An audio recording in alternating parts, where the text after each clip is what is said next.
आज चाहिँ म गाउँमा आएको छु अनि गाडीले तान्न नसकेको रे हामीलाई अनि हिँड्दै जाँदैछ है हाइकिङ खै फुल मेरो माइती चाहिँ यता हो रामेछाप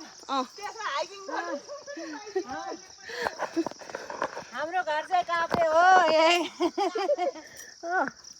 हाम्रो हुने आयो फुटो चाहिँ माथि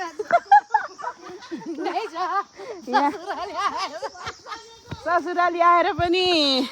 हिँड्नु पर्यो ससुराली जाने हो गाह्रो छ अलिअलि निउरो तरकारी भेटेको त्यो पनि को खाने को हेर्ने खालको पकायो भने पकाउनेले नै खाला जस्तो छ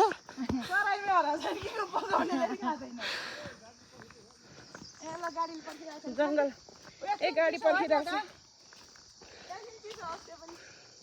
यस्तो जङ्गल छ है हाम्रो गाउँको चाहिँ राम्रो छ हरियाली छ बाटो यस्तो खराब भएर मात्र हो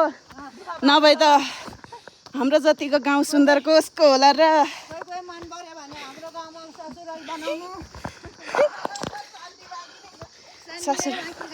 ससुराली बनाउनुहोस् रे ससुराहरू कहाँ छ ससुराको छोराहरू कता होला हामी यहाँ अलपत्र परेर हिँडिरहेछौँ है पसिना कति आएको झन् काली काली देख्छु त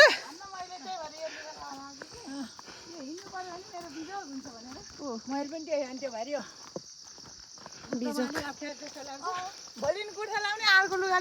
के भएर मम्मी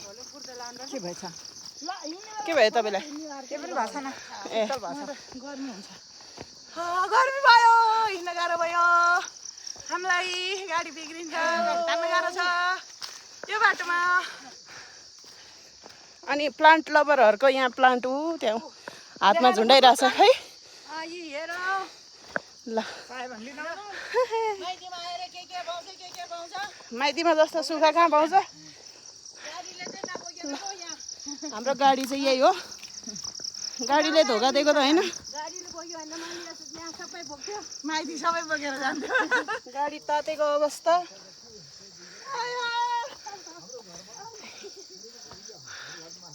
यहाँ दाइहरू हुनुहुन्छ पहिला हामीले यहाँबाट घाँस बोकेर हिँडेको दाउरा बोकेर हिँडेको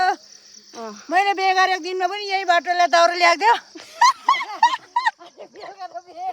यहाँ हाम्रो ड्राइभर दाइ हुनुहुन्छ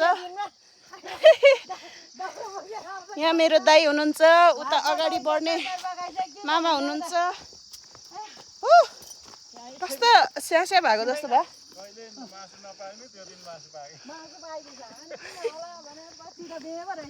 ए गाह्रो पो पर्यो